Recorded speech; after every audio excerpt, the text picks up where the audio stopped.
Good evening. 11 years ago, in the Duomo of Milan, in Italy, Monsignor Luigi Giussani was remembered this way by then Cardinal Joseph Ratzinger, who celebrated his funeral mass. Father Giussani was adamant that he didn't want to live for himself. Rather, he gave his life and in this way found life, not for himself, but for many others. He practiced what he heard in the gospel. He did not want to be served, but to serve with all the wealth of his heart, with all the divine wealth of his heart that the gospel had showed him and had penetrated that heart. Serving in this way, he bore much fruit and has become the true father of so many, leading them not to himself, but to Christ. Luigi Giussani, priest, thinker, and educator, was born in 1922 in Desio, Italy, to a family that was, as he himself described, poor in bread but rich in music. His parents taught him to love not only music, but justice, others, and the faith. From his family context, he was born his priestly vocation, and at the age of 11, he entered the diocesan seminary in Milan, continuing on to the high school minor seminary in Venegono in Varese. Giussani's education in the minor seminary was permeated with an understanding of the incarnation as the answer to every question and every need of the human heart. He himself remembered in those years, "If I had not met Monsignor Gaetano Corti in high school or had Monsignor Colombo's literature class, Christ would have just been a word that belonged in theological musings." Giussani described how this meeting with Father Corte was a turning point in his life. Everything came like a surprise of a beautiful day when a teacher in my first year of high school, I was 15 years old, read and explained the first pages of John's Gospel. At that time, the passage was read at the end of every Mass, and so I'd heard it thousands of times. Father Corti read the beginning of John's Gospel, and then he explained, "The Word of God, in other words, that from which all things were made, was made flesh." He told us, and so beauty was made flesh, goodness was made flesh, justice was made flesh, love, life, truth was made flesh. Being was not in a Platonic realm of ideas. It became flesh and it lives among us. This intensity of life and desire from a very tender age, Cardinal Ratzinger remembered again at Father Giussani's funeral mass. From the very start, Giussani was touched, or rather wounded, by beauty. He was not satisfied with any beauty. He was looking rather for beauty itself, infinite beauty, and thus he found it in Christ, the true beauty. Thus his life was seized by Christ. In 1945, Giussani was ordained a priest and was assigned to the seminary in Venegono to continue his studies and to teach, while helping on the weekends at local parishes. It was in this period of his life that he met many young people, either hearing their confessions or in the streets or in riding the train. It was through these encounters that he understood the challenge of living the faith in school, even though Italy was Catholic. He began to think that perhaps God was calling him not to the life of a theologian, but instead to work with youth, as no one had taught them a method to verify if Christ and the faith that was handed on to them could respond to the deepest needs of their hearts. So in 1954, he left the paradise of theology and began to teach religion at the prestigious Bercé High School in Milan. In his classes, he spoke about the heart, desire, religion, religious sense, reason, freedom, and about the centrality of Christ as the answer to everything that their hearts desired. He risked teaching his students a method to do a verification. This verification was to test whether or not Christ could lead them to deep happiness. Thus, around Giussani was born a movement of students fascinated by his vibrant proposal of the Christian faith and tradition. Together with him, they discussed their studies, politics, friendship, culture, life, and love. Verifying the proposal of Christ, their life became more beautiful, interesting, and full. This movement, originally called Gioventù Studentesca, or student youth, later became, in the 1960s, Communion and Liberation. Today, the movement spans 80 countries and continues to educate both young and old, including the once Archbishop of Buenos Aires, Jorge Mario Bergoglio, who said in the following 1998 presentation of Father Giussani's book, The Religious Sense. For many years, he said, Giussani's writings have inspired me to reflect and have helped me to pray.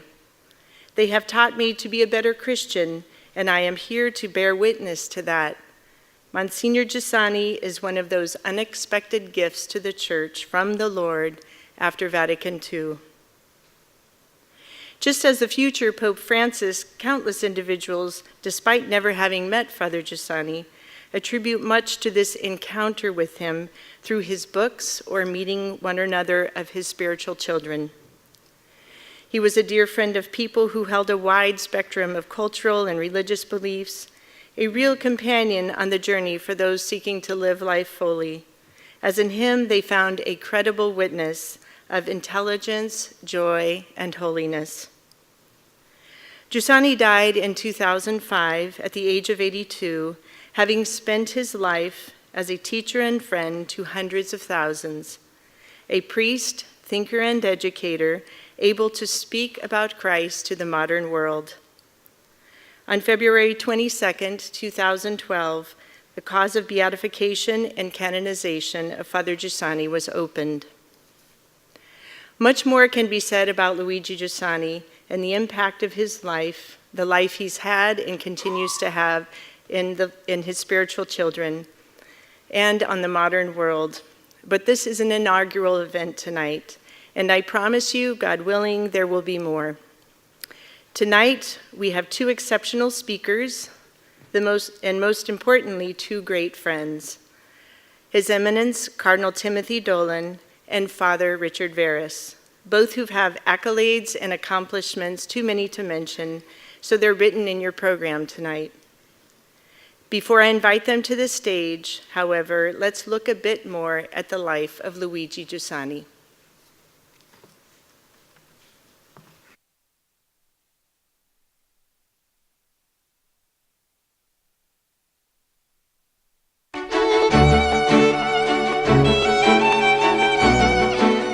Perché l'aspettavano così? Perché credo in quello che dico. Questo e basta? Sì.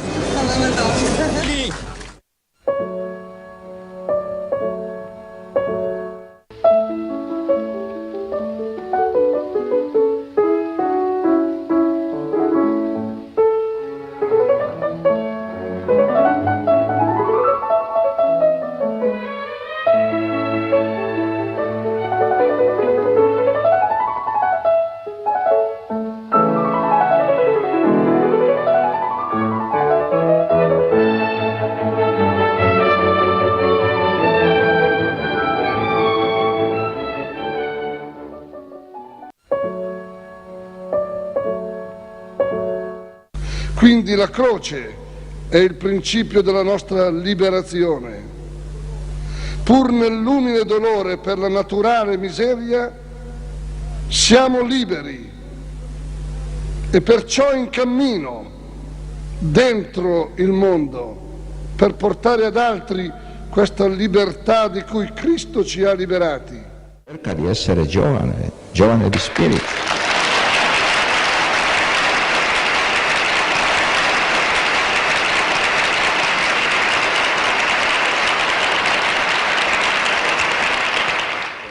Anzi, Santità, mi perdoni, siccome uno di noi ha fatto un canto a Rimini sul Parsifal, siccome dura 1 minuto si potrebbe cantare.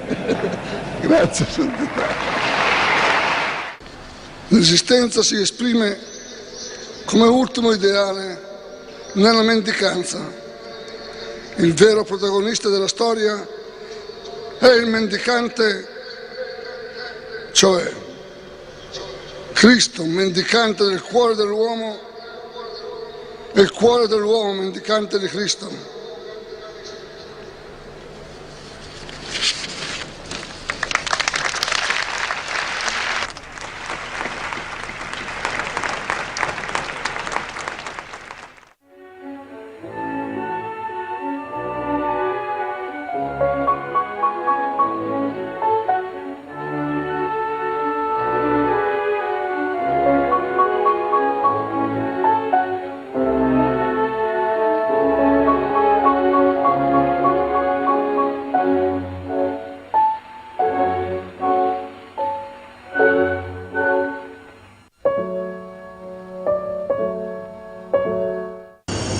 Cosa darà l'uomo in cambio di sé? Così è sorto nel mondo il senso rispetto, venerazione, attaccamento, amore, fiducia, responsabilità nella persona, la persona. La mia vicenda è la vicenda di tanti che, volendo bene ai giovani, riescono, per grazia di Dio, in questo senso si può chiamare carisma, per grazia di Dio riescono a comunicare loro certezze e affettività che di cui altrimenti sembrerebbero incapaci. Dare la propria vita per Dio. Ci richiama una frase di Gesù: nessuno ama tanto come chi dà la vita per i propri amici. E indubbiamente dovresti essere, o Signore, l'amico per eccellenza. Io auguro a me ed a voi di non stare mai tranquilli, mai più tranquilli. Grazie.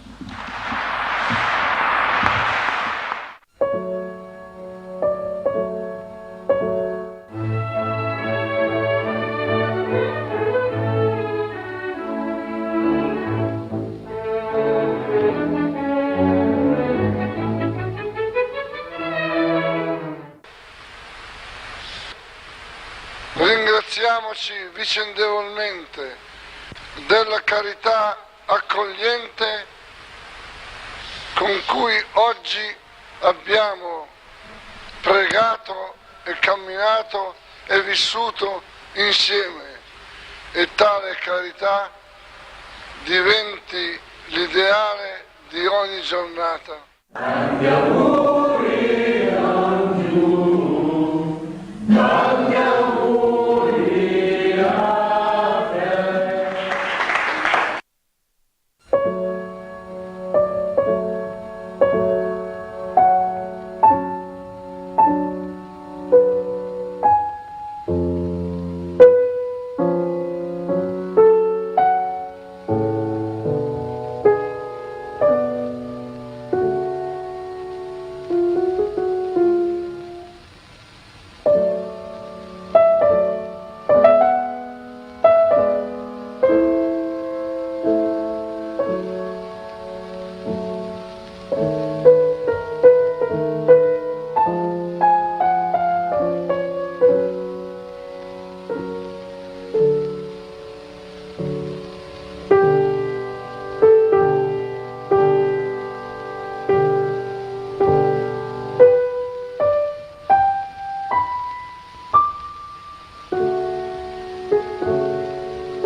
I'd like to introduce His Eminence, Cardinal Timothy Dolan.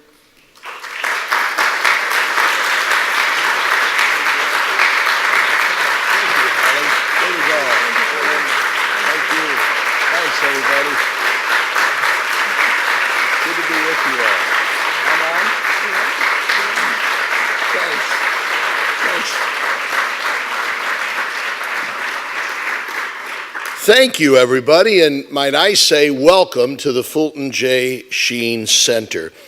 Something tells me that Don Giussani would be very much at home at this Fulton J. Sheen Center, don't you think? The mission here is to bring together what in this world capital of arts and drama and culture and thought, to bring together all that is true and good and beautiful, 3 words that meant the world to him, and to show it off here at the Fulton J. Sheen Center. I think he would be so much at home here, Holly, that, I don't know, maybe we ought to rename this the Fulton J. Sheen Luigi Giussani Center. What do you think? Would you be interested in that? It costs you $10 million to help us pay for the... If you want to go half, all right. I got to be honest with you, everybody. I'm a bit uncomfortable this evening because I realize, as happy as I am to be with you, I realize that I'm talking to a group that knows a lot more about the topic than I do, all right? I remember once when I was a newly ordained priest, I'd only been a priest a couple months, and the parish to which I was assigned, we were blessed to have a cloistered Carmelite community there that was renowned throughout St. Louis. And the sisters asked me to give them their annual retreat. I said, good Lord, I'm 26 years old, I'm a newly ordained priest, and I'm going to be speaking about prayer and holiness and meditation to cloistered Carmelite sisters? In a way, I feel that way this evening because you are all, I realize so many people with us this evening, and so many who are with us live streaming here at the Fulton J. Sheen Center. I realize that you're so devoted to Luigi Giussani that you know a heck of a lot more about him than I do.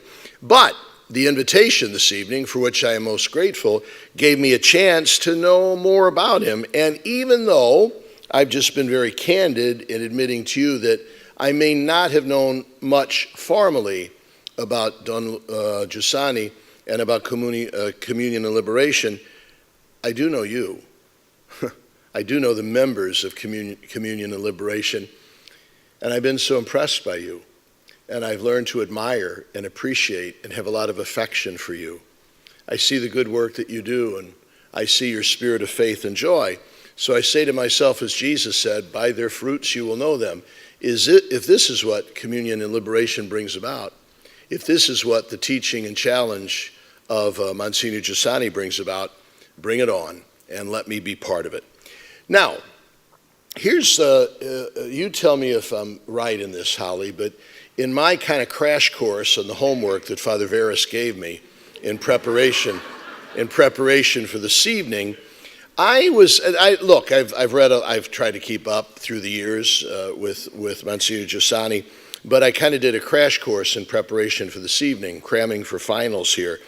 And I think what jumps out at me would be four very significant points that I think are extraordinarily timely for the church today that seem to be so salient and so pivotal in the teaching, the wisdom of Monsignor Giussani. 4 points, all right? And I only got 15 minutes, so this isn't going to, I'm not going to be able to go into much depth. Point number 1, folks, faith is first and foremost a relationship, an encounter, an event. He seems to like that word, all right? Faith is first and foremost a relationship, an encounter, an event. Reminds me, can you remember in the year 2005 when Pope Benedict XVI had his first Mass to inaugurate his ministry as the successor of St. Peter? And the world was, St. Peter's Square was jammed, leaders of countries and hundreds of thousands of pilgrims. And we were kind of expecting a very erudite, cerebral homily from Benedict XVI, because he was known as such a towering intellect and such a renowned professor. And do you remember what Pope Benedict XVI said on that historic occasion? What he said is, I call you to holiness, which means friendship with Jesus. I call you to holiness, which means friendship with Jesus. Monsignor Giussani had gone to the Lord by then, but something tells me he was smiling at that statement from Benedict. Let me give you a little example of what I think would be Don Giussani's this belief in action. About 2 months ago, I had the honor of going to Iraq. You don't go to Iraq for a vacation. I went to visit the Christian refugees. I went in my role as president of Catholic Near East Welfare Association, a little known but splendid organization that works for the suffering, persecuted Christians.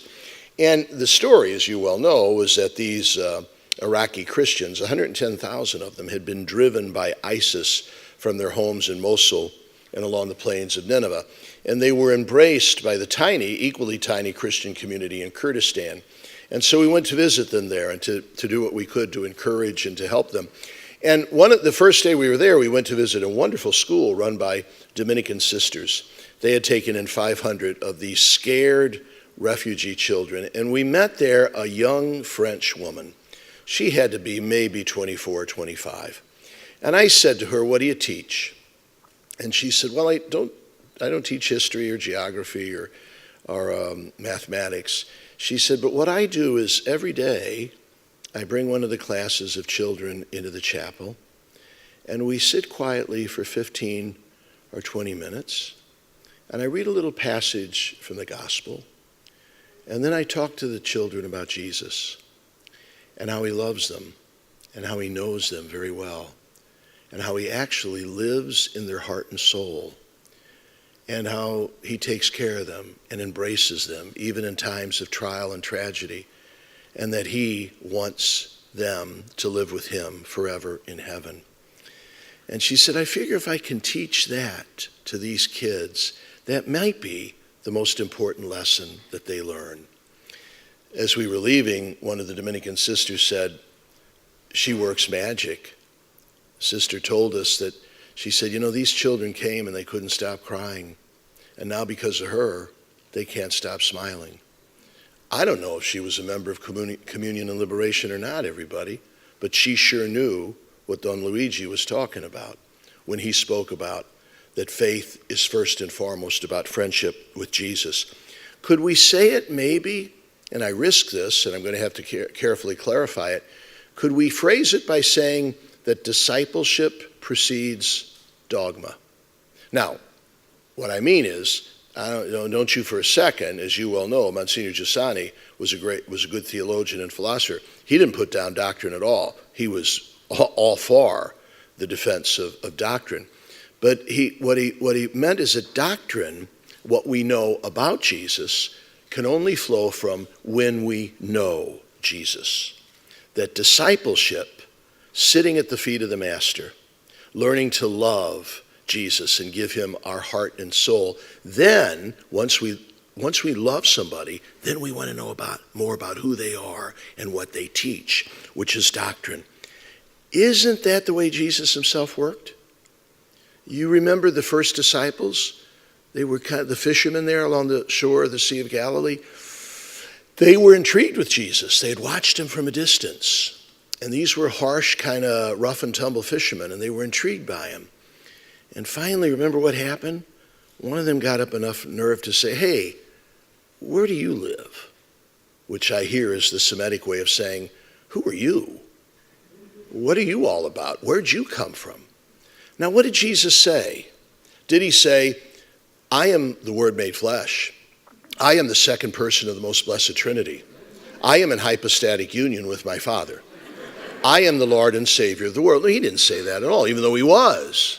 What did he say? Come and see. Come and see.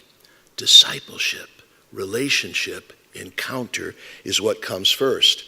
One last story on this point, number one, or I'll never get off it. When a great archbishop that's a real good raconteur, Archbishop Oscar Lipscomb, he's the retired Archbishop of Lipscomb. He himself is a great thinker. And he tells the story of the 1950s when he was at the Gregorian University. And they had a renowned professor there who taught the course in the Most Blessed Trinity.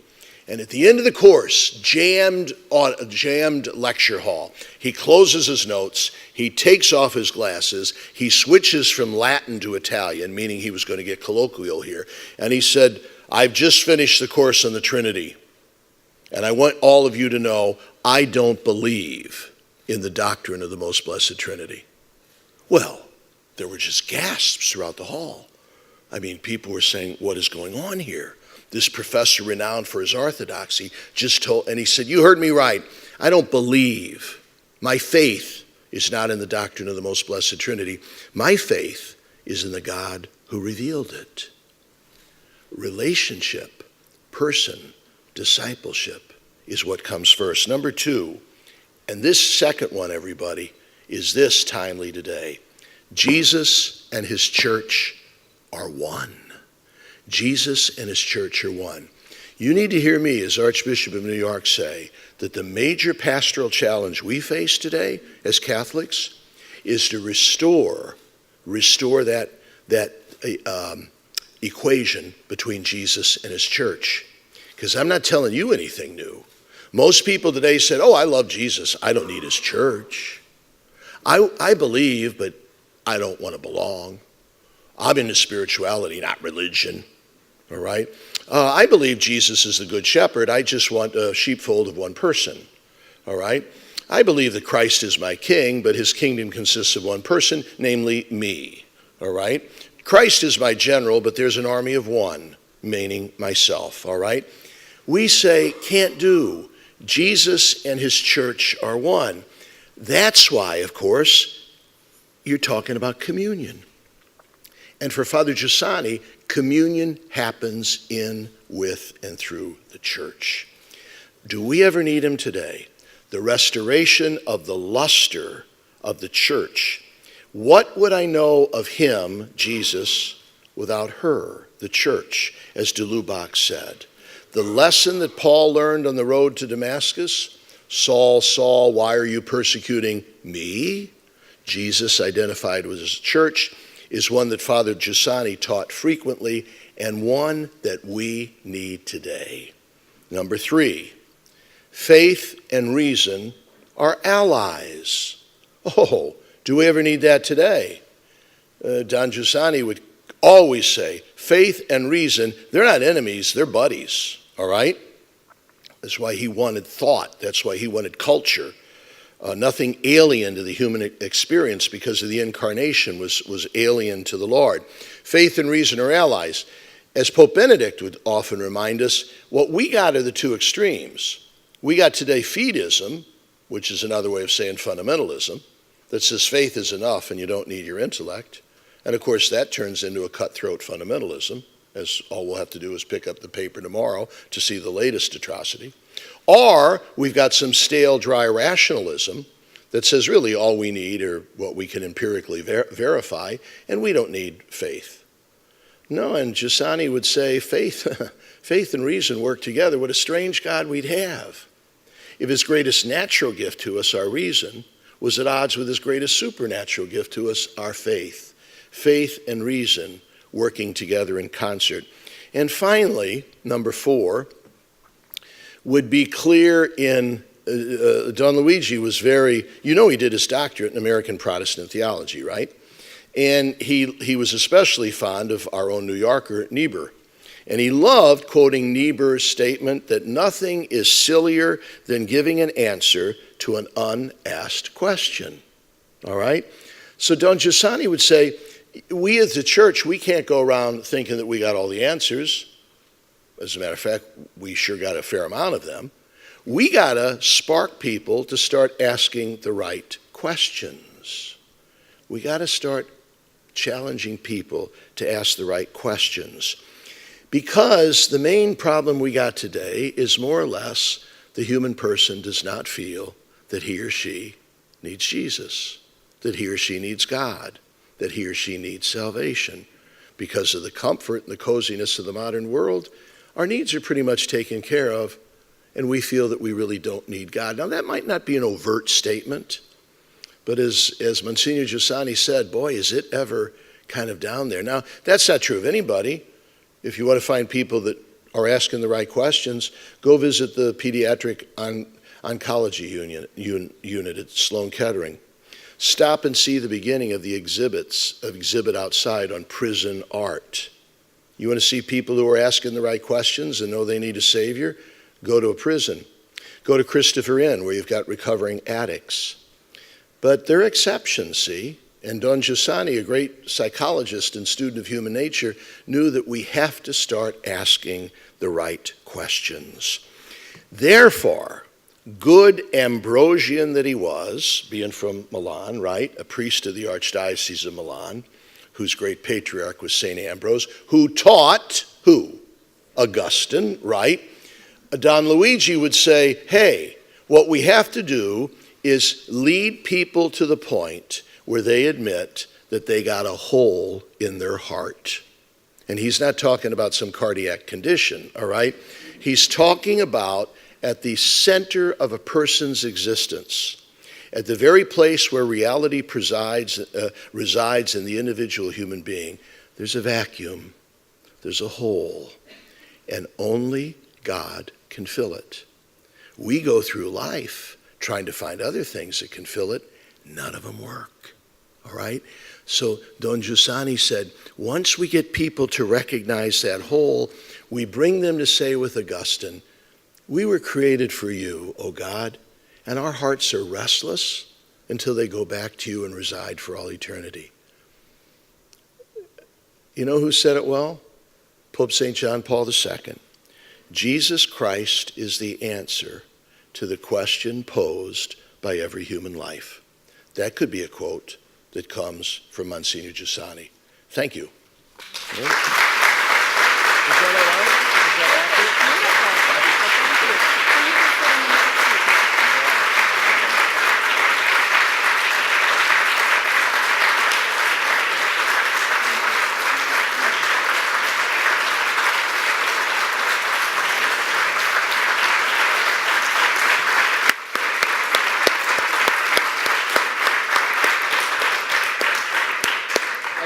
I did all right?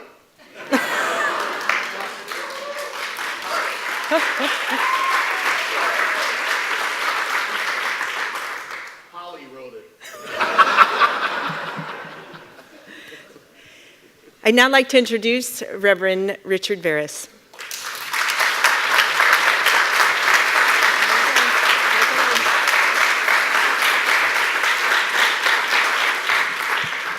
Your Eminence, I hope I do all right with my bishop sitting there listening to me. In the first letter of Peter, we're exhorted, always be ready to give reasons for your hope. And in the book, Christ, God's Companionship with Man, Father Julian Caron notes that Luigi Giussani learned from his father, Beniamino, that young Luigi must always ask the reason behind everything, always ask the reason for things. And this is a great grace for Luigi Giussani, and it's become a great grace for the church. From his father, Father Caron tells us, Luigi Giussani also was educated to a love for music, as we already heard, for beauty, so much as we heard at the funeral, Cardinal Ratzinger said that Monsignor Giussani was wounded by the desire for beauty. And from his mother, Father Caron notes that Luigi Giussani received a conviction that the Christian faith gives me a new gaze on everything, a new way of looking at everything in reality. And so with this formation from his family, at 11 years old, Luigi Giussani goes to the seminary with this heart wounded by beauty, which means a heart that was fertile, that was ready for the proposal of Christ. And in some of his experiences in the seminary, we heard some from Holly already. He spoke about being in a class where the teacher played music, played Spirito Gentile, an aria by Donizetti. And the phrase that the poor English translation I was able to come on Google is the moment where the song says, "Gentle spirit for whom I long, you shined once, but I lost you."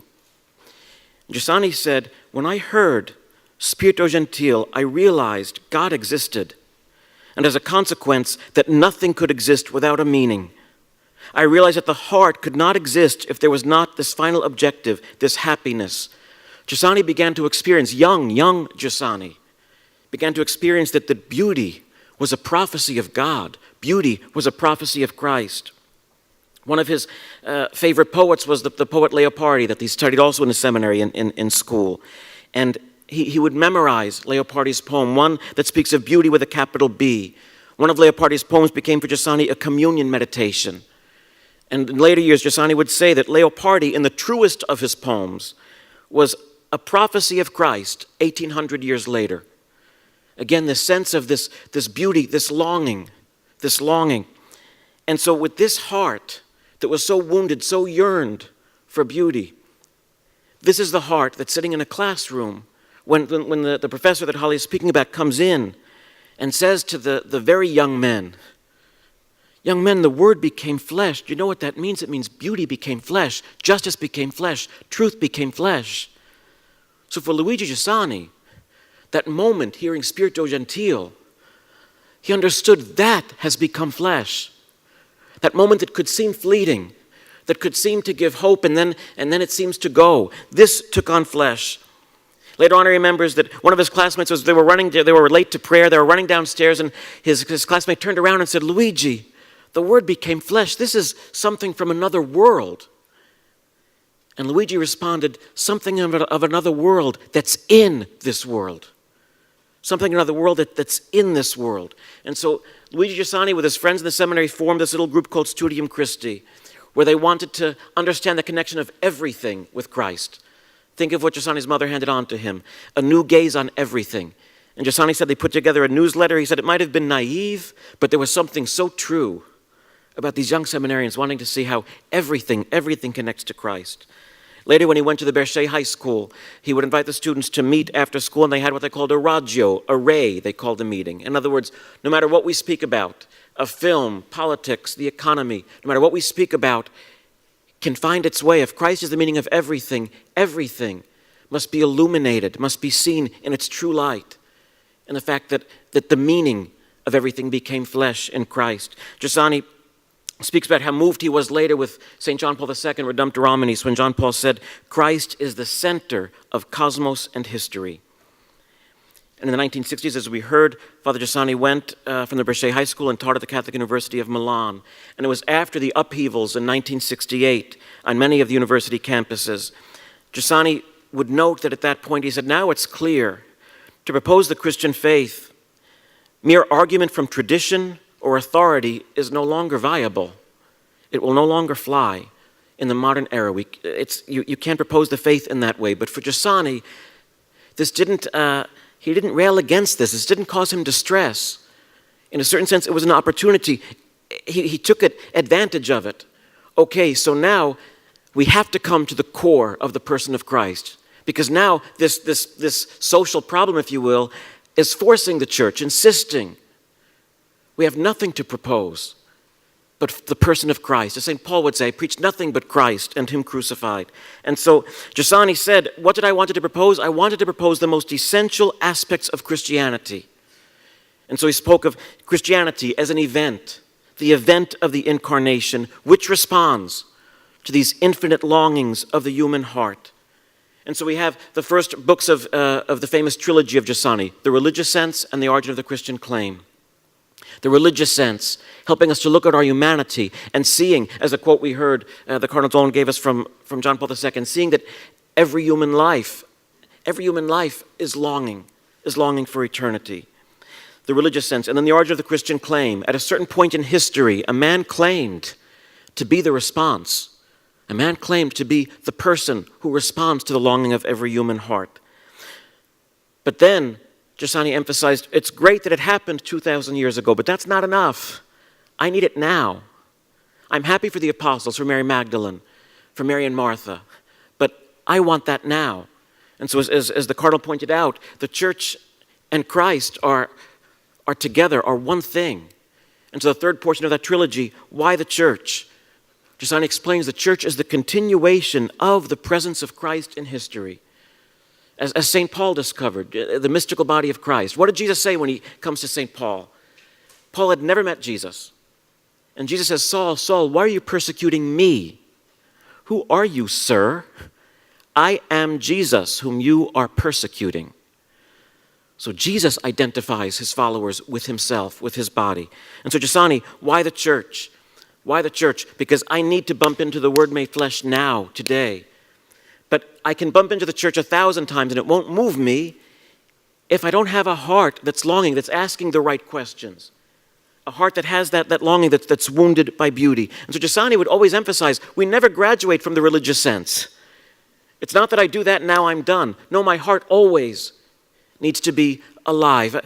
In the Office of Readings today or yesterday, it was the prophet Isaiah, that God looks on the wounded, on the afflicted heart, on the man with the afflicted heart. And so my heart needs to be longing. And then when Christ is proposed, when Christ makes himself present through a person, through a group of people, I'm ready to be moved. I'm ready to wonder, who are you? Who are you? Giussani loved the quote of St. Augustine to the Pelagians when St. Augustine said, "This is the horrendous and hidden poison of your error, that you claim to make the grace of Christ consist in his example and not in the gift of his person." Giussani depended completely on the presence of the person of Christ in the church, in the world. Something out of this world that's in our world. In fact, the way he would say it is he would say that he bet everything. Giussani bet everything. He risked everything on Christ in reality. At the Brescia High School, I understand he said to the students at one point, "Look, we need a lab. I can't just teach you Christianity in a classroom. We need in science, you need a lab to verify that what you're learning in the classroom is true." He says, so if in religion and Christianity, we need a lab. He said, the lab is life. So if you're interested, come, you've got to meet me outside of school time. And he said at one point, look, Jesus said, if 2 or 3 are gathered in my name, I am present in their midst. And so Giussani said, so we meet. And if you see there's something different, then you have to begin to take seriously the fact that Christ may be present among us. And if you don't see anything different, then you're done with the Christian claim. Move on. And I remember when I first heard that, I thought, oh my gosh, what a risk. What kind of youth minister takes a risk like that? But Giussani, so certain of the reality of Christ, so certain as Cardinal Ratzinger at that point said, not pointing people to himself, but pointing people to Christ in whom he was so certain. And so why the church does not simply emerge from Giussani's theology, it emerges from Giussani's experience of what the church is. And so I personally am very grateful. In the late 80s, we heard in the video, what did Giussani say at one point? The cross is the origin of our liberation. Even in the pain of natural misery, we are free, and thus on a journey within the world to bring to others this freedom with which Christ liberated us. And so in about the mid-80s, some people from CL came to New York, and I don't know where they're meeting previously, but at a certain point, Cardinal O'Connor got in touch with them and asked them to meet in a room at St. Patrick's Cathedral. Cardinal O'Connor had been to the meeting in Rimini, a large, week-long cultural event where there are speakers on politics and the economy and art and performances and theater. And Cardinal O'Connor was so moved by what he saw, by the proposal that Christianity changes everything in life, he said, well, where is this in New York? And at that point, there were a few people in New York, and I don't know how they got him the names, but somebody somehow contacted these people in New York and said, go to the cathedral.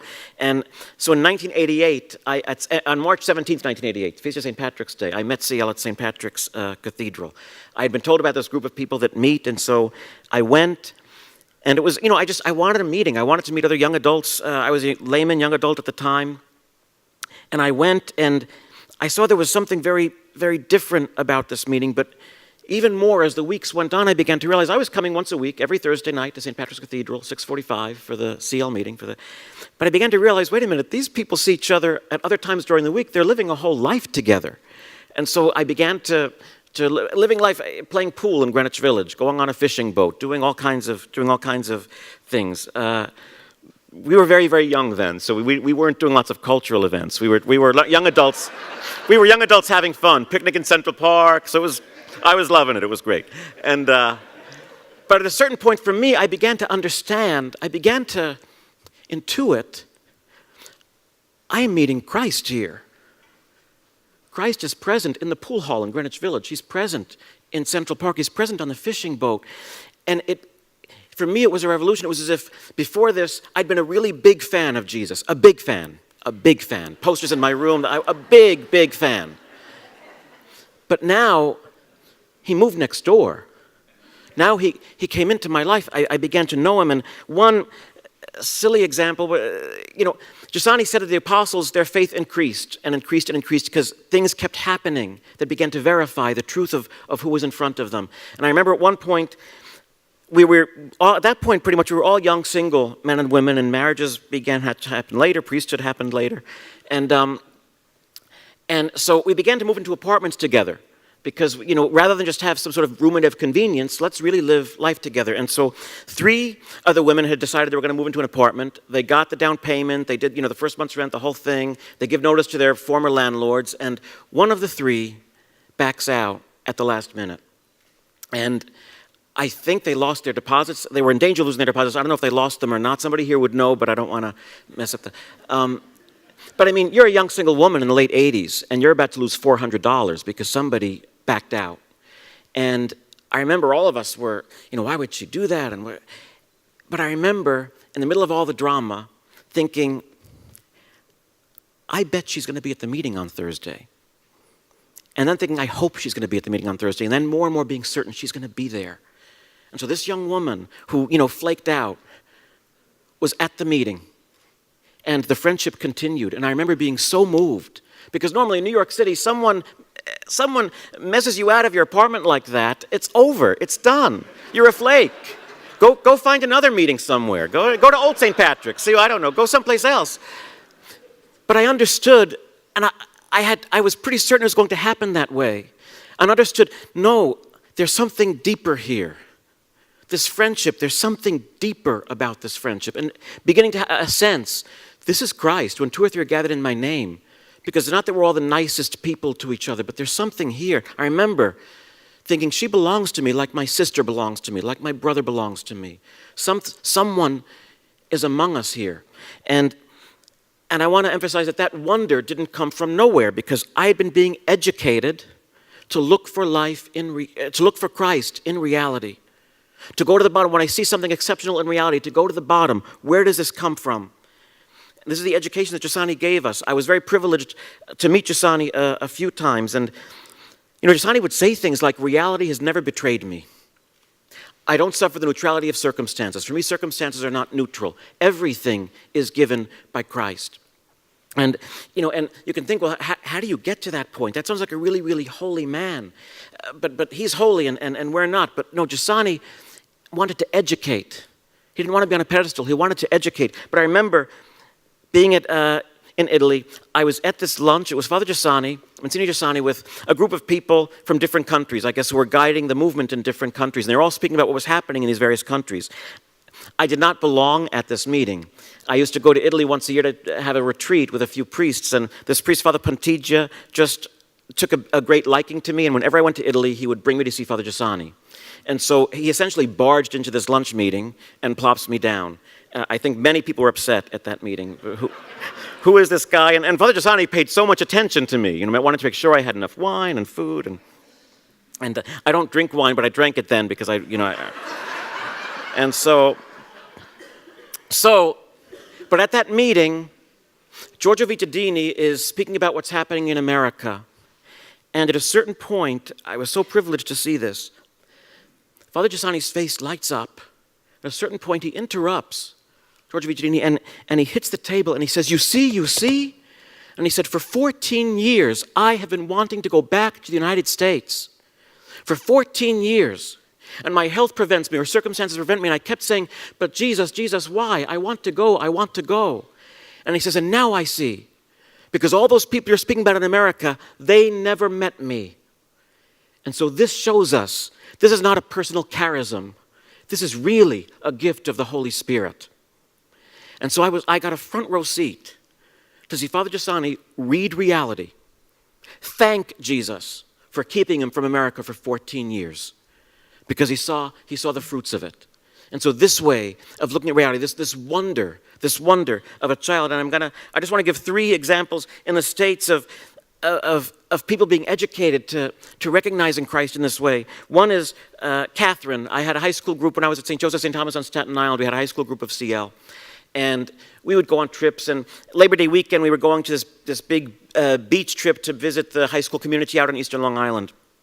And Catherine's best friend at that point in CL was Federica, who was from the Brooklyn high school CL group. But Federica had gone off to college. She was a year older than Catherine. She had already gone off to college.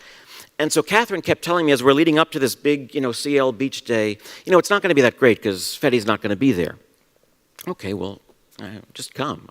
So she came, and on the way out, she a number of times just telling us how it wasn't going to be so great. What you really like to hear when you're driving 2 hours out to. But on the way home, now what did we do there? We played volleyball, we sang, I'm sure we had a discussion on something, some article or something, barbecued. We're coming back, and Catherine's in the car, And Catherine is saying, you know, today was so beautiful. I can't imagine it being more beautiful even if Fede was here, but I miss Fede. But it was really so beautiful, I don't even know if Fede's presence would have made it any better, but I really miss Fede. And she kept going back and forth like this. And at a certain point she said, this must be what it means when we say that Christ is present among us. That my best friend is not there, but there's a fullness. Because in a certain sense, what is she discovering? My best friend is there. But what did Catherine do? She noticed something strange about that whole experience and didn't let it go. I want to get to the bottom of this. I want to get to the bottom of this. Christ, in reality. Another young man, Anthony, a student at Fordham, was invited by his friend to go all the way down from Fordham to Brooklyn to some meeting of the CLU, Communion Liberation students in the university. And so he decided to go because these Communion Liberation people he met at Fordham, he thought they were kind of interesting. And he goes down, and this was the time that there was a movie out about Che Guevara. So he goes down to Brooklyn, Bay Ridge, Brooklyn, and there's a dinner, and they're talking about communism. They're singing communist songs, and they're talking about, okay, what are the real desires that made people attracted to communism? The desire for justice. What are the real desires that attracted them? What are the theoretical flaws in communism? What are the things that communism isn't looking at? What are the aspects of the human person that communism ignores? What are the historical injustices, the violence? Where did that come? Can we trace that back to the fact that it didn't really understand the human person? The whole discussion. And Anthony said, I was amazed. Here we are, Christians, getting to the bottom of the meaning of that movie, of Che Guevara, of communism. He also said the food was really good. And he said the friendship was really good. And they sang the communist songs pretty well as well. But he said for him, it was just an opening, a new gaze on reality. Who are you, Jesus, that you're here? That I can look at, I don't have to just watch a new popular movie and say I like it or not. I can get to the bottom of it. I can take it seriously. Lastly, the last example, at the New York Encounter in 2015, the New York Encounter is a smaller sort of meeting that happens in Rimini and happens in New York. And again, performances, panels, speeches about all kinds of healthcare, politics. And so one of the speeches in 2015, a panelist was Kim Shankman, the Dean of Students at Benedictine College, you probably met when you went to speak there. And Kim gave a beautiful witness of her encountering community liberation through some professors and students at Benedictine College. And she said, you'll appreciate this, Your Eminence, she said, I don't understand a word this man says. She said, but every single person I've met in this movement is incredibly nice. And then she corrected herself. She says, no. It's not that. They were more than nice. It was interesting. It provoked me. And she was at a retreat where a young man who was a student at her college was speaking about his sister who had cancer. And he said regarding his sister, I know that she doesn't belong to me. She belongs to another with a capital A. She belongs to God who loves her more than I do. And so I can be at peace as I accompany her in this sickness. And Kim Shankman was stunned. And understand, there must have been an authenticity in this young man, right? Because all of us can say holy things, right? And you can tell when someone says something holy, it seems superficial. She was stunned and she thought, I don't think I could ever be like that. And then Kim's son was in a very terrible accident. And she said on the way to the hospital with her husband, she thought of the witness of that student. And she said to her husband, our son doesn't belong to us. He belongs to another who loves him more than us. And Kim said, at that moment, everything changed. I had a complete peace. I was able to live in that moment, really, really present. So Kim, when she saw the young man say it, she said, no, I couldn't be like that. No, but remember, Giussani wants to educate us. Kim received an education through that young man. Later on, when the doctor said, things are very serious, should we go forward? He's not going to be able to live life the way he did before. And Kim said that, she said, look, she was so happy, she said in her witness of the New York Encounter, I didn't have to give a doctrinal argument from the teachings of the church. What she said was, we love our son laying in that bed right now. And if the rest of his life is to lay in that bed, we will love him for the rest of his life. Of course, he would not choose to live this way. But his choice is not between living that way or living the way he used to live. This is the life that God gives him now. And life is not ours to give or take away. This life is a gift, and it is his. And so we will go forward. And Kim said, I felt so grateful that I was able to have that kind of clarity and make that kind of statement. As you said, Your Eminence, that the experience comes before the doctrine. The doctrine flows from the experience, from the Word made flesh. Think of Kim's witness in light of what we heard Father Giussani say in the video. The cross is the origin of our liberation. Even in the humble pain of natural misery, we are free, and thus on a journey within the world. Within the world. A miracle didn't come and heal her son. The circumstance didn't change, but within that circumstance, she experienced a freedom. Christ who's with us, I am with you always until the end of the world. And so, Giussani was dogged and insisting on the presence of Christ, the person of Christ. Don't become so sure of yourself that you begin to lose Christ, to forget Christ. And think, Jesus himself, Jesus bet everything on the fact that his person is what the human heart longs for. He had nothing else to recommend himself, nothing else. No social standing, nothing else, except for this correspondence that Giussani educates us to, this correspondence between my heart and Christ. Thus, Giussani educated to us that I cannot skip over the core desires of my heart, and I cannot stop looking for the exceptionality of Christ and the reality of the circumstances day to day to day. The experience last year doesn't do it. I need him now. So a heart waiting for Christ and a heart that seeks him out. If I don't engage in this work, in this continual verification, the risk is that my faith becomes superficial. My faith will fail before reality. Without this continuous education and work, Christ becomes an idea, just a name. And I become just a big fan, not someone who knows him, is known by him. The experience that he embraces me, I'm known by him. And so I'm so grateful that Christ found me through this ordinary group of people at St. Patrick's Cathedral who were more than nice and very often not so nice, which makes Christ's presence even more amazing, right? That's a whole other talk. That's next year's talk maybe. But because you see the frailty, a treasure in earthen vessels. And so this evening I have the honor of speaking on the same stages as my bishop, Cardinal Dolan, the honor of speaking about Father Giussani, for no other reason than Christ has had pity on me and continually educates me through the gift of his presence in Father Giussani and the charism that the Spirit has given the Church through Father Giussani. Thank you.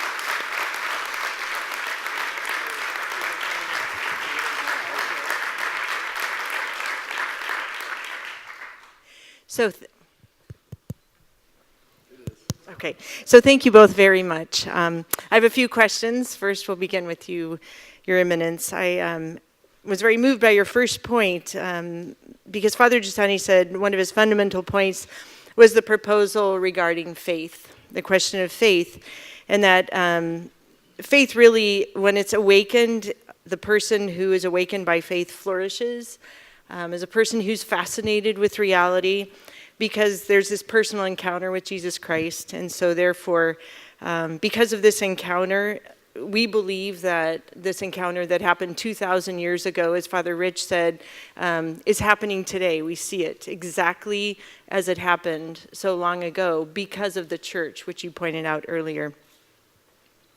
Instead, generally, this word faith is reduced frequently to a set of rules. Faith is reduced to an ethical code. So how can we today, as Christians, propose faith not as a list of do's and don'ts, but in a vibrant way? The whole sacred enterprise of the church, that's what our challenge is, right? To try to present, to pass on the faith. And look, like happened to Father Giussani in the 40s, 50s, and 60s, we still got our challenges today. I'd love to, and sometimes as I look around the Archdiocese, as I praise and thank God for the abundance of grace and mercy and the litany of good things that are going on, but sometimes I do feel that that I'm in that train car with those students.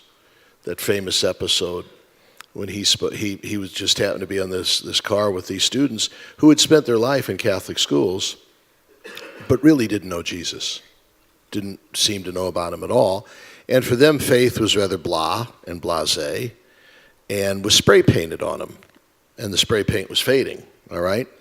So that's where we are today. When you think of our massive school system, when you think of our extraordinary religious education, but yet how many excited, committed, true disciples do we find? Now, how do we do that? That's what you're asking, and we do it, okay? Because we all know we meet extraordinary young men and women who have been raised in marvelous families and are in our parishes and are products of our Catholic schools and religious education programs.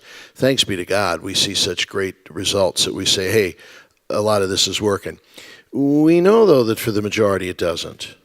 Now, in a way that shouldn't shock us because Jesus had the same problem, right?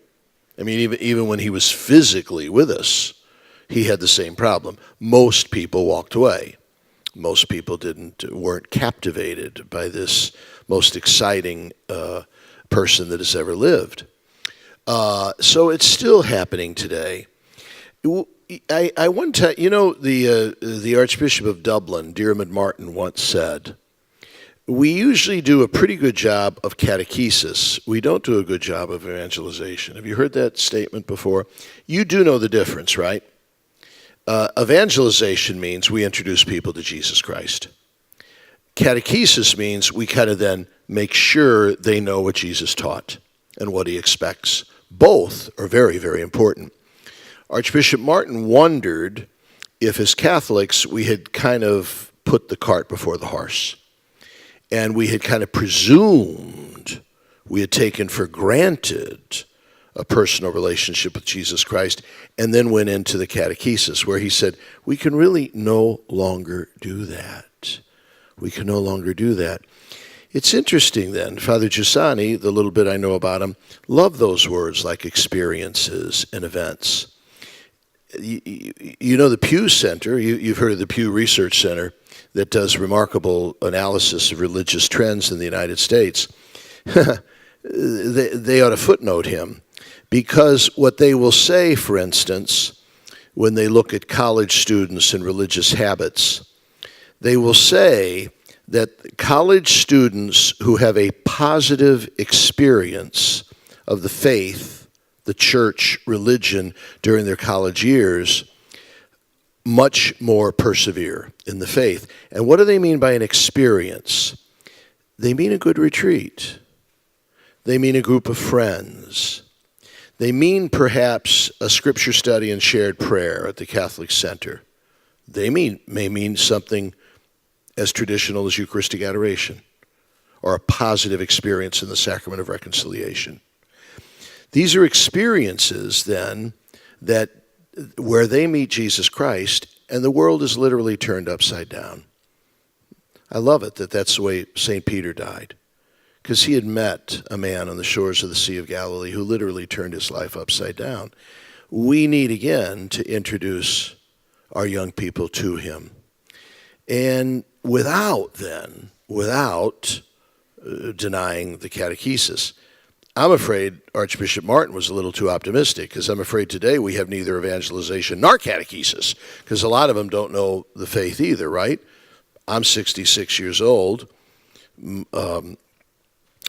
Most of my classmates from grade school probably don't practice the faith. They know it because they learn the catechism. At least they know it.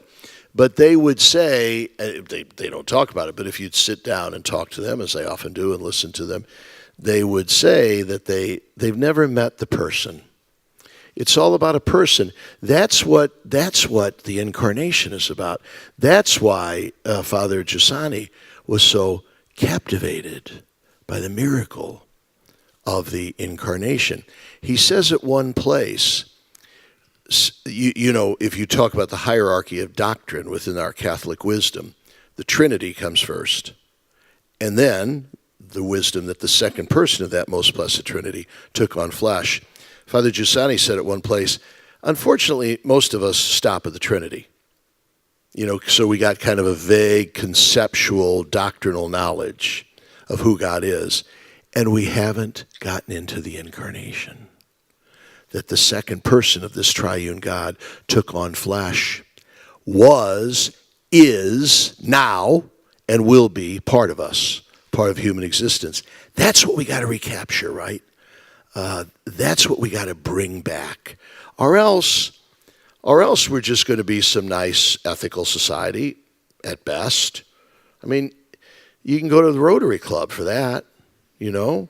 Or we might become some nice humanitarian organization. Well, you can be a Boy Scout or Girl Scout for that, which are good things. We're a little different. We're talking about falling in love with a person, and that's what we got to do better. Thank you.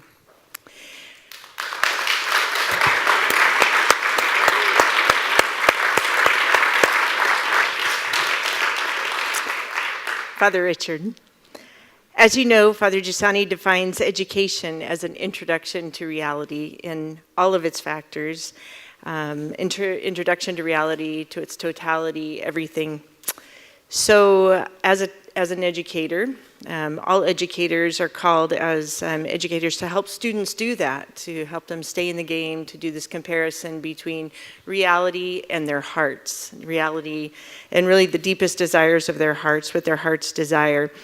And education, therefore, should be exciting. It should be a discovery of dialogue, critical dialogue, struggle, and really verification in the classroom. So in these modern times, could you speak to that in the classroom and in the education that you've either done as a teacher or the education you do at the seminary today? What's the value of this type of an education that involves critical dialogue? Well, I think it's the only education that can change me, because everything else is I learn things for a grade. I learn things for, and you hear a lot of complaints from high school students. We just learn things for a grade, to do the essay, and then you forget. When I was teaching at one of our Catholic schools, I remember I was teaching juniors. It was a morality class, and one of the boys got very offended that I seemed to be certain when I spoke about God, and you shouldn't do that, and it can be offensive. And I remember thinking, well, oh my gosh, I'm wearing this, and I'm in a Catholic school. Even now, I can't, speak about. And I remember thinking, how can I propose Christ without the category of truth? Because the category of truth was offending a couple of these men. And so I put together this thing called the preference test, where I just asked them, which would you prefer? And I took all of the promises of Christianity. Choice A, you love someone and they die, and that's it. You'll never see them again. Or choice B, you love someone, they die, but somehow they're going to live on, and you'll somehow live on, therefore you'll get to see the person you love again. Which would you prefer? And it was a series of questions like that. And the questions, the answers were obvious. So of course you had to give reasons for your answer, because I knew it was an all-boys school. They were going to just give the wrong answer and joke around, so you had to give reasons. But the very last question I asked was this test easy or hard? And I thought everyone was going to write that it was easy. And half the students wrote, this was a hard test. And the reason they gave was because they said, because I emphasized, I'm not asking what you believe, I'm not asking what you've been told, I want to know which would you prefer. Life is random, choice A, life has meaning and someone loves you, choice B, which would you prefer? And many of them said it's a hard test, and the reason they gave was they said, I'm not used to considering what I prefer. So here I am, a junior in high school, and my education, no one has asked me to engage my heart in this. And another very quick example we had, in the CL High School community, we would sometimes they established this thing called the revision of studies, where students would be encouraged to go deeper into something they were studying at school that they didn't cover enough in school, or to go deep. And this one young woman gave us a beautiful presentation on Vincent van Gogh. his letters and his paintings, and it was beautiful. And at the end of the presentation, I'll never forget, she finished and she said, "You know, my teacher knows a whole lot more about Van Gogh than I do." She said, "But I know Van Gogh better than my teacher because I have a religious sense. I read his letters and I can relate to him. I know, I can relate to his longing. I know where these paintings are coming from." And when that presentation that girl was giving, she was not going paper to paper, and this was part of her. She had become friends with Van Gogh because of this kind of an education that you could see had formed her.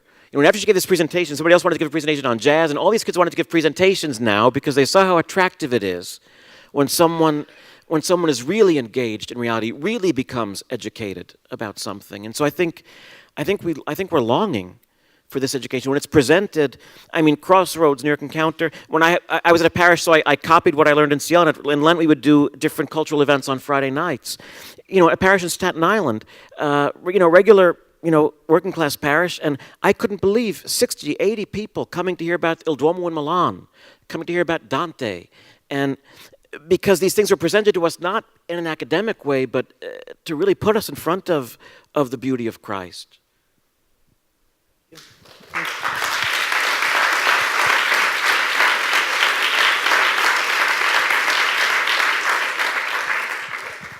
Your Eminence, your turn. So your question deals with the question of reason, which you mentioned the fourth point. As you know, Father Giussani defines reason as, first of all, being the apex of being able to look at our faith. It's the most important thing, being able to look at faith, as reason is being defined as looking at all of reality, excluding nothing, right, and comparing it to our hearts. And so he said that faith needs to be looked at from the point of view of reason. As you said, they weren't two separate issues, but they needed to be looked at together. Our faith always needed to be put to the test. So this is especially true today when we think about the modern culture we live in, where science and sometimes skepticism, our busy schedules, many proposals in front of us really don't help us to go to the depth of reality. So today, more than ever, Christian faith must demonstrate itself to be reasonable, to be useful to us. So I have a two-part question for you. The first is, in your journey of faith, your personal journey of faith, how do you reconcile faith and reason?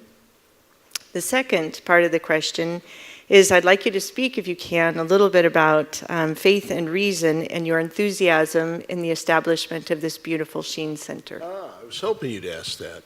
You see, let me start with the second one, if I could, Holly. That's what this is all about, folks.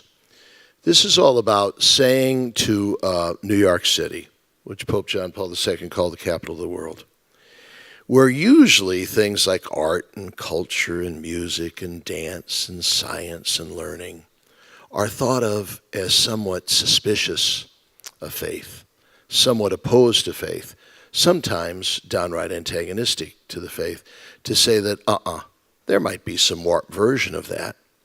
But true beauty and true goodness and truth itself, that is of God, that is of Jesus, who is the way, the truth, and the life, and that belongs to the church. So what we want to do, what we've done, in a way, this is to the mind, this center, what St. Patrick's Cathedral is for the soul, and what Catholic Charities is for the heart. What we're saying to New York is, we are not afraid. As St. Irenaeus said, the glory of God is man fully alive. So anything that lifts up what is most noble and decent and good in the human project, boy, count us in. That's part of the church. We are not afraid. Let me tell you something. I think Bill Riley is still here. We, a couple months ago, hosted on this stage a high-powered panel to debate physician-assisted suicide. We had 2 for it and 2 against it. Now, even that fact was scandalous to some people. We got some controversy. Why would the church, why would the archdiocese provide a platform for people to espouse something that is so at odds with the culture of life, which is at the heart of the church? And to be honest with you, I was there that night, and I would say maybe from a rational point of view, the pro-physician-assisted suicide probably came off a little better. It didn't matter. Every single person in that audience, most of whom would never enter a church, many of whom might not identify themselves as religious, were moved and were inspired by the fact that the church was not afraid of the truth.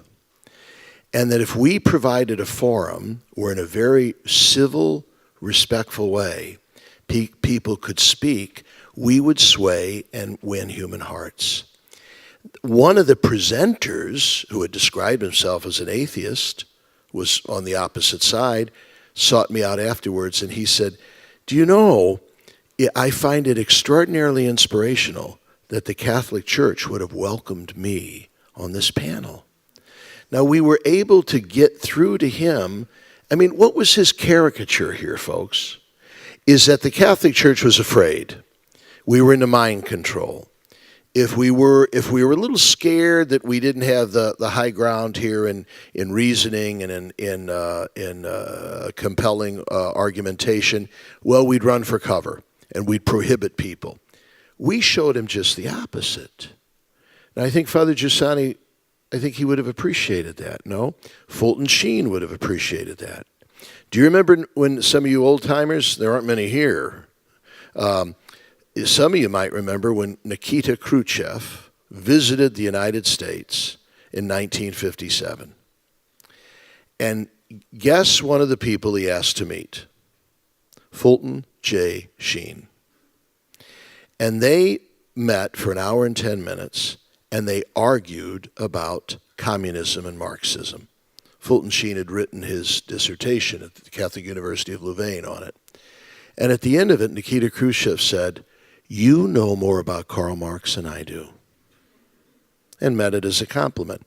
Fulton Sheen was not afraid of the truth. He said, he mastered communism, but knew that, hey, the truth sets us free. This is not the truth. I know what the truth is. I know who the truth is. And so we're able to kind of look at everything in a fearless way because we know that we've got the truth, not in an arrogant way. We ourselves are constantly trying to relearn it and look at it in different ways. But when we give that non-threatening approach, when we show that we are not afraid, Pope Leo the 13th always said, "La Chiesa non ha paura della verità." The church is not afraid of the truth, you see. So there's the genius of the Fulton J. Sheen Center, okay?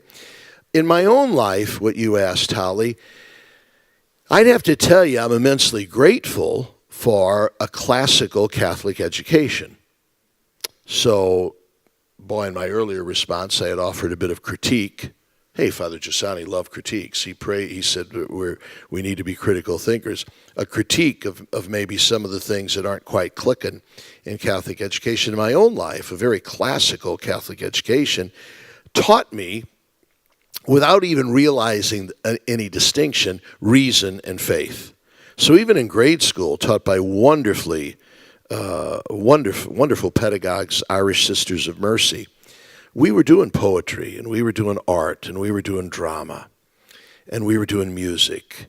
And then we were also, every day though, we started with our religion. More often than not, our religion would be the life of Christ.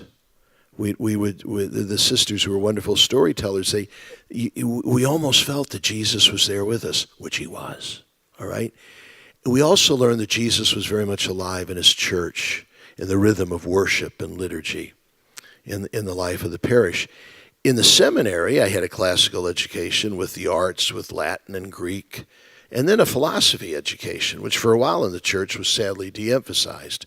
Philosophy, of course, is the church's way of saying you can't do theology until you got philosophy. So first you master human wisdom and reason, and then you go to the fulfillment of that. Philosophy is the handmaiden of theology. First you learn your philosophy, then you go to theology. That's the church's way of saying reason is the basis of our faith. So there's in my own life, you were kind enough to ask Holly, One of the practical things I think we need, folks, and Father Giussani I think would appreciate that, and you all in CNL do a good job of this, we do need a reintroduction and a renewal of what we have classically called apologetics. You know what apologetics means. Apologetics is the reasoned, coherent defense of the faith. We need that today. Now, I'm not talking about just the argumentation and the throwing out arguments. I mean people who are so alive with the faith, and from that personal knowledge of our Lord and Savior Jesus Christ and the love that they have, then have learned how he's alive and how he's taught in Scripture, in the church, in reason, in our tradition, in the saints, the fathers, that they're able to defend the teaching of the church from attacks which are legion, often from those who do know Jesus Christ, more evangelicals and fundamentalists, okay? It's sometimes the little bit of faith that our kids have is taken away from them because they're unable to defend it. They're unable to know the why. Father Veras started off with the quote from St. Peter, always be ready to give a reason for the hope that you have. That's apologetics. That's apologetics. You know where I hear sometimes, not sometimes, sadly, often, especially in our high schools, in our Catholic high schools, when you have a tragedy, and we do a lot, that becomes an amazing moment for rekindling the faith. So a priest at one of our Catholic high schools that just had 2 suicides of their students. What were the students after this? They were looking at him as a priest, saying to him, without the words, give me the reason for the hope that you have. Tell me why I should. There's the hole in the heart that Father Giussani spoke about. There is the question which deserves an answer. That we are able then to use those moments of tragedy to teach and to give the answer that Jesus is for us. That becomes an amazing possibility for us. And very often, you'll hear our people in high school say, we're not equipped ourselves to do that. So sometimes, you know what the Lutherans do, Holly? If you have a Lutheran high school, which there are, and I'm talking about Wisconsin and Missouri Synod, so the more conservative branches of Lutheranism, they will commission every one of their high school teachers as ministers. You can't be hired there, whether to coach basketball or teach biology, unless you're willing to become a minister. Now, they're not talking about seminary and ordination, all right? They're talking about men and women who are totally committed to Jesus Christ and his message that is alive in the church, his person and message alive in the church. Maybe we need to do that. Maybe we need to do that kind of if our schools do a masterful job, we got waiting lists of academics. Do we farm disciples? Do we farm disciples? And if we don't, our schools are not just about getting a job. Our schools are about getting to heaven. And if we're not farming disciples, well, darn it, we might as well go out of business. Let the charters do it. All right? And there's a course where, but to do it in reason. We got Richard John Newhouse. Remember him? He spoke about this. Now, we're talking about in the mid-1980s, 30 years ago. He spoke about the Catholic moment. Because he said, what do we find ourselves in the world today? You got kind of the evangelicals who don't place much stock on reason. All right? In fact, they would look at reason with suspicion. And you got the rationalists, the empiricists, who look at the faith with a strange, saying the faith is superstition at best. It's evil and pernicious at worst. Catholics have both. Catholics have the most towering intellectual tradition in Western civilization, and we have the deepest expression of faith. So he says it's a Catholic moment to have the two, and it still is, I think, and I'm rather confident Father Giussani would agree.